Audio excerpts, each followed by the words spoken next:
I accidentally showed up at a homicide scene with the camera. Here's what happened. Subscribe to Am I the Jerk and hit the bell for notifications. In the 1990s, I was a TV news stringer, a freelance news cameraman in San Francisco. I would listen to the police scanners mounted in my car and rush to the scene of breaking news stories where I would get my video camera out, record news footage, and sell it to the local TV stations. One night, I heard the police get called to a homicide scene. I scooted over there and parked and got my camera out of my trunk just as a couple of homicide detectives pulled up. I should explain that my camera was a mid-sized industrial model, not one of those huge multi-$1,000 broadcast models that only the TV stations could afford. The detective spotted me holding my gear and motioned me over to the house where the murder had taken place and held the door open for me to enter. I'm flabbergasted. This has never happened to me before. Usually when the cops see me show up, they start throwing up police line tape to keep me and my camera as far back as they can. This is a very unexpected welcome, but hey, I'll take it. I walk in and shoot a couple wide establishing shots along with getting a couple of medium shots, and about then,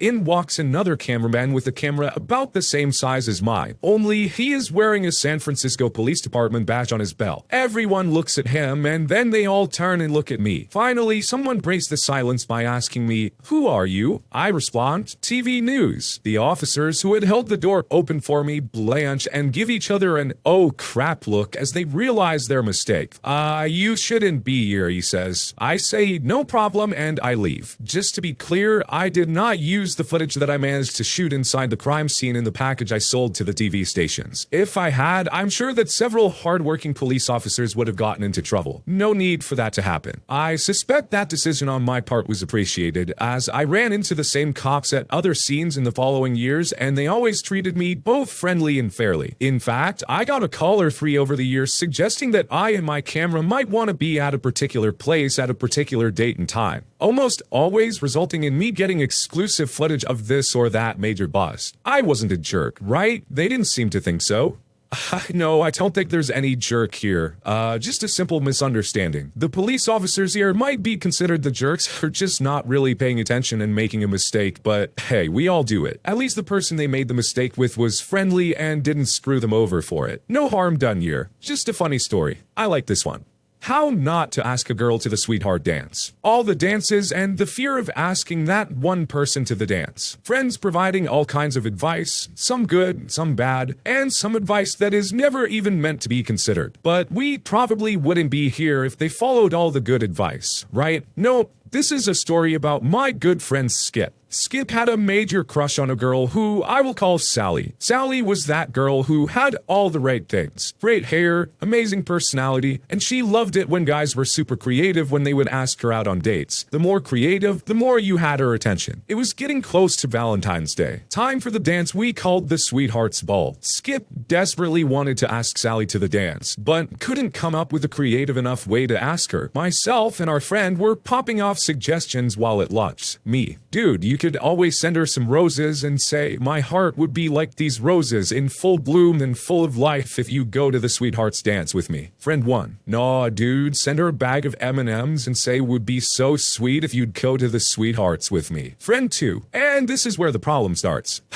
"Dude, you should toilet paper her car and say it would wipe me out if you went to the Sweethearts with me." Friend 3, "Dude, that's stupid. Why not pour a heart shape on her lawn with gasoline and light it on fire and say my heart would go up in flames if you went to the Sweethearts with me?" Seriously? Toilet paper, dude? No. Just say, "I'm shy, I'm bashful, and I could overcome all of this if you went to Sweethearts with me." Skip, listening to all of this, had his mind clamp around one thing that was mentioned. I am sure at this point, some of you have already figured out the one he chose to do. This was all on a Friday. Now, none of us were present when Skip asked her, however, we did see the aftermath. Here are the events that followed. Monday, Sally avoided Skip like he's a psycho. Tuesday, Skip started to behave very weird, very nervous and looking over his shoulder. Wednesday, Skip's name is called over the intercom system before classes start. About About 10 minutes later, principal office calls myself and a couple of friends. We're told to sit outside the office, and we hear a very loud conversation happening inside. Me: dude, what the hell did Skip do? Friend 1: don't know, not sure how we're involved here. Friend 2: and he did something stupid, I'm sure. Me: dude, do you think he did the toilet paper thing? Friend 2: no, this is something bigger. Friend 1: our names had to be dropped sometime, dude. Me: it's kind of freaking me out. About this time, Sally walks into the office, smirk on her face. She says, have they told him yet? All of us totally confused. Friend 1: told him what? That's when the door opens and Skip comes out handcuffed, crying his eyes out, repeating over and over again, sorry, sorry, I'm so sorry. It was then Sally walks up to him and gives him a huge hug. Sally: oh, by the way, yes, I will go to the Sweethearts Ball with you. Our jaws just drop. We're all thinking, what the heck just happened? They uncuff him and he has a what the heck look as well. The fire marshal then walks out laughing. Fire marshal: it was all her idea. I couldn't refuse my little girl. However, you ever set fire to my lawn again, and I'll kick your butt. You will come fix it. And you three, stop putting ideas into his head. He will clearly do anything you guys tell him to. That was the day we found out Sally's father was the fire marshal in our county. He and the sheriff gave him a tongue lashing for setting fire to his front yard with a heart shape burning in the grass, and a sign by the front door saying, my heart will go up in flames if you went to the Sweethearts with me. It was a really good dance, and we all had a ton of fun. Skip and Sally have been happily married for 23 years now. So I feel like something's missing from this story. Maybe it's the part at the end where everyone was supposed to clap. I don't know. Something about this one just feels a little too tall of a tale for me personally. But let's reserve judgment and analyze it as it is. Do we have a jerk in this story? I'd say we have a lot of minor jerks in this story. First, we have Skip, who was dumb enough to listen to his friend's not advice and set the girl's lawn on fire. We have Sally, who decided to play this little prank on him in return. And then we have the fire marshal, sheriff, and principal all going along with it to give this kid a hard time. It all just seems a little too dramatic. In my mind, this is a situation that could have involved a whole lot less moving parts. But he wanted to go big and get her to notice him, and I guess he got that. So I guess we call this one a win? I refuse to see my grandmother unless she gives me a genuine apology. I, a 15-year-old female, went to visit my grandma for New Year's Eve because she has broken her wrist and injured her hip, and I didn't want her to be alone on New Year's Eve. I came the day before to grocery shop for her to help clean and spend some time with her dog. As soon as I came back from the store, I took the leash to walk the dog, and she looked up at me from the couch and said, "Good to see you doing something about the extra Christmas weight." It hurt me since I have started working out to try to become more healthy, and I thought I was doing well. I'll be honest, I cried a little on the walk. While making dinner on New Year's Eve, she came into the kitchen and said, "Of course you chose the products with the most fat." I didn't know why that mattered and said, "Well, you didn't tell me to buy low fat and I paid for it, so I don't see why it matters." I told her to stop commenting on my body. It's none of her business, and my doctor told me I'm on the right path. She said nothing and went back to the living room. New Year's Eve dinner was just her commenting on my diet, telling me not to stuff myself, and kept trying to scold me about my finances. She even brought my mom into this, talking about how she never saved, so that's probably why I'm so bad with money. I'm not. I got upset and told her, "Stop commenting on my body, and don't you dare bring my mom, your own daughter, into this. To stop commenting on my diet and to start being thankful for what I had done for her the past day." I didn't need to buy and cook her food, clean her house, or walk her dog. I did it because I wanted to, and she never thanked me. I admit I did raise my voice for a moment, but that was because tears were starting to fill my eyes, and I'm not good at being emotional in front of anyone. After I calmed down, I packed my bag and took the train home. I sent her a text saying I would not come back unless she apologizes. The next morning, January 1st, she called me to say she was sorry I felt that way. I told her to stop feeling bad about how I feel and feel bad about her actions instead. Later the same day, my mom came to visit me. I live with my dad most of the time, and told me my grandmother had invited me to dinner. I told her I would not go unless she gives a genuine apology beforehand, and then told her what happened. Now my grandmother and mom are mad at me, so I think I might be wrong. Am I being a jerk? So this is one of those situations where maybe I feel differently than some of our other viewers. I don't think our original poster's being a jerk here, and I think most people would agree with me on that. Now, some people might say that our poster is overreacting and should forgive his grandmother and that she is family. And this is where my personal opinion might be a little controversial. Just because you're family does not give you the right to be toxic to another family member. I've always been of the opinion if someone is being toxic to you when you are trying to be positive, you need to cut that person out. You don't need that kind of energy when you're trying to better yourself, even if that person's family. Being family does not give you any kind of immunity to being a bully, and that's exactly what Grandma's being here. I'm sure with a little time to look back and think about her actions, she will come to this realization. It sounds like she is trying to reach out to the original poster, so I hope everything ends well with this one.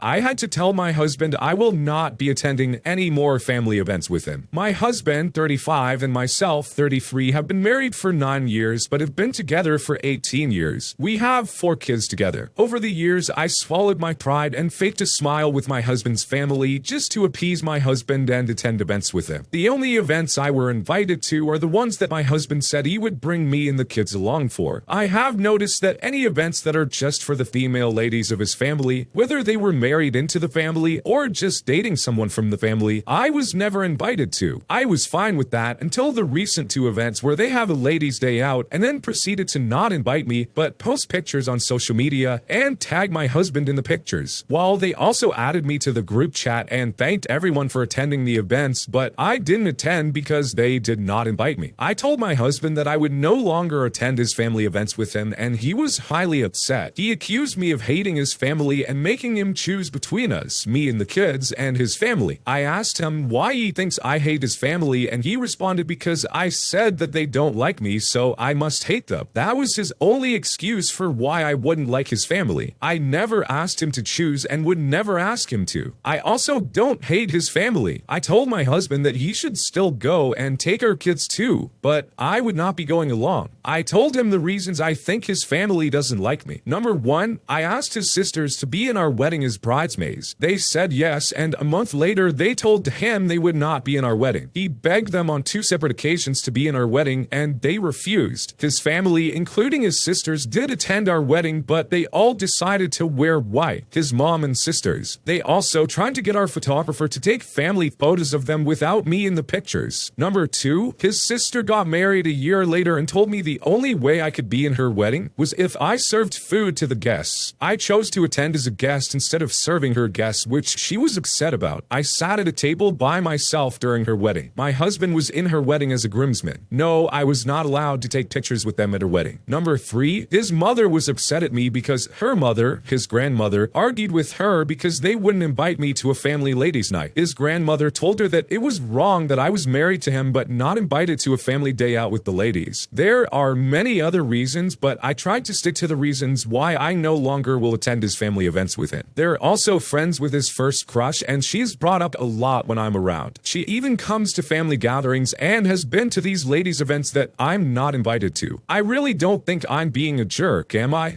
Oh, this one just kinda got worse and worse along the way, didn't it? First, to start off, no, I don't think you're being a jerk by not wanting to attend events with these people. There seems to be some underlying issue that they have with you. Maybe if it were discussed, everything could be addressed and you could move forward. But the issue might be that they just like the ex better, which is not fair to the wife at all. The husband made the decision that that wasn't the person they were going to be with and has chosen someone else. The rest of the family just needs to accept that and stop punishing her. And the husband should be able to understand how the wife is feeling in this situation. That all of this is clearly going to make her feel uncomfortable. It's either one of 2 resolutions as far as I see it. Either yes, she doesn't spend time with his family because they can't seem to respect her enough, or a conversation is had and people come to understand each other better. Honestly though, I think it needs to be addressed.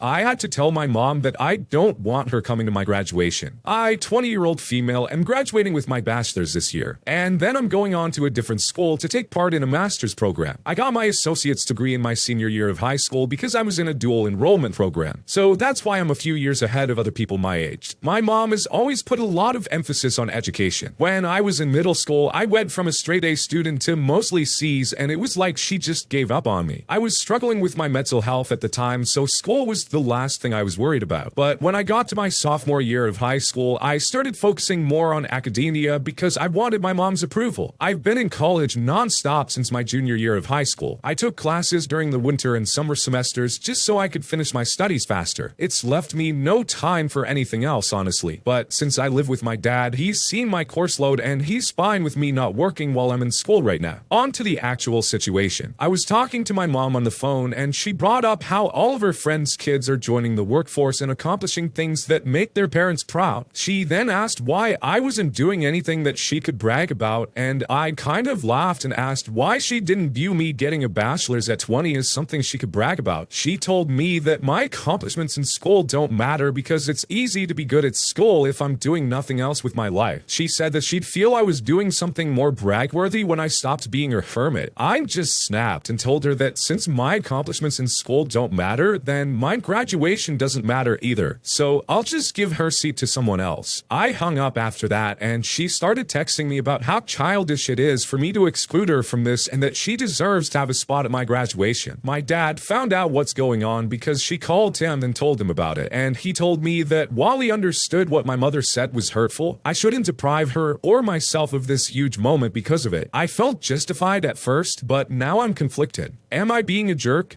Okay, this one's, I feel, a little bit of a tougher situation. We were talking earlier about family being bullies, and I feel this might be another one of those situations. Not to as huge of a degree as what we were looking at earlier, but still, a family member said something and it hurt our poster's feelings, especially when our poster was trying to win that family member's approval. I feel like it was just a really insensitive comment that was made in the moment, and not meant to really be hurtful or damaging. I feel our poster has probably made their point by making this fuss about the situation and can maybe move past it for now. And hopefully mom can learn to mind her words a little bit more and understand how they might be having an impact. My family forgot to invite me to the holidays while forgetting my birthday. Again, I, 44-year-old male and the oldest of 3 children with no children, unless you count the fur babies. I have a younger brother who's 38, married with no kids, and a younger sister, 32, who just got married in October with 1 child. Also in the mix is my mother, and since 2017, they have all relocated to Florida from Michigan. I left home when I was 18 and lived in Wisconsin, but was very active in my family's lives as it was a short drive back to the family home. Once everyone moved to Florida, I try to fly down at least once or twice a year, depending on work, to see everyone and catch up, as I'm taking over the family home back in Michigan, and no one wanted to deal with the cold and snow anymore. Prior to the events of 2020, our holidays would typically look like this. We celebrate my birthday, which is on Halloween, then Thanksgiving, then Christmas and New Year's. I'm not one who has a need for big celebrations. A phone call or FaceTime will do accordingly, as we all have different lives. Fast forward to the start of this year. My sister gets married beginning of October. I fly down to be at the wedding and enjoy a great weekend with my family. Wedding was fabulous. When my birthday comes around, I'm ghosted by my brother and mother. My own mother forgets my birthday. My sister has my nephew call me on the iPad I paid for him to begrudgingly wish me a happy birthday before he takes off. Okay, I'm slightly disappointed, but brush it off. My sister's birthday is November 19th. Then she decides to come back to Michigan. Went out of my way to make sure she had a great time for her birthday. Thanksgiving is here and it's time to get your pilgrim on. Nothing from my sister or brother, and around 7 p.m. I get a very vague text from my mother saying we will talk to you soon, enjoy yourself. Now I'm mad as I find out not only did they all eat together but could have just called, and I'm getting angry. Now we're up to Christmas and New Year's and no phone calls, no FaceTimes with anyone. My mother at 10 to 7 sends a 2-line message of I'll call you, and now I'm just super peeved and need to set and maintain some boundaries here. I first stop service and log out of the iPad I've been giving to my nephew, text my entire family that they will no longer need to worry about missing me for the holidays, and proceed to block them from all my social media. Am I the jerk for this? Cause they have reached out to my other family members with their displeasure and concern. So, again, this feels like a situation where actions are being taken before a conversation is happening. You can voice your displeasure with the situation without completely cutting everyone off immediately. That being said, I completely understand where you're coming from and how you feel. No one would like getting ghosted by their family, especially when it seems like everyone was so close before. From the family side, I understand that distance would make it seem difficult to try and celebrate these things with your son. But like he said, just reaching out or a FaceTime or any kind of interaction action on a day like that means something. It's a very small gesture that goes a long way. I feel like for this one, I can't really call anyone a jerk. It just seems like an unfortunate situation that is maybe being taken a little too far here on our original poster side, but as I said, I understand how they feel. When you subscribe, make sure to hit the bell to turn on notifications. Put the playlist on in the background to finish listening to all the stories linked at the top of the description. And if you like Am I the Jerk, give Am I the Genius a shot, linked in the description as well. Either way, thanks a lot for watching, and we'll see you guys next time.